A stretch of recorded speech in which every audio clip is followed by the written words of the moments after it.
কে এই সিদ্দিক, কে এই সিদ্দিক? আমলিকির বড় চামচা আছে এই সিদ্দিক। সে নাটক করতো, কত সুন্দর হাসি খুশির নাটক বাদ দিতে আমলিকির চামচা হতে চাইলো। তার জন্য রাস্তায় সবাই মিলে গণধোলাই দিল। আমলিকির বড় চামচা, পাঁচটা চামচা হওয়ার কারণে তারা সবাই মিলে গণধোলাই দিল। এটাই তার ছিল, এটাই তার প্রাপ্য ছিল, কারণ সে আমলিকির চামচা। আমলিকির চামচা এমনই হওয়া উচিত। কত সুন্দর নাটক করতো, কত সুন্দর সুন্দর নাটক, তার দেখতে খুব ভালো লাগতো। আর সে পরে যে আমলিকের চামচা হলো। শর্টকাটে বড়লোক হওয়ার জন্য এই সিদ্দিক আমলিকের চামচা হলো, তার কারণে সবাই মিলে তাকে গণধোলাই দিল।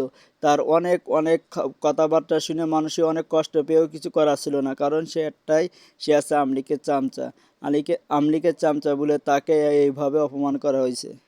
গণধোলাই দিয়ে রাস্তা পিটুনি খাইয়ে তাকে অনেক অনেক অনেক অপমান করা হয়েছে, কিন্তু তারপরেও কমে গেছে, কারণ সে একটা আমলিকি চামচা। আমলিকি চামচাগিরি করে কত মানুষের সর্বনাশ করেছে এই এই সিদ্দিক। এটা সিদ্দিকের একদম ঠিক।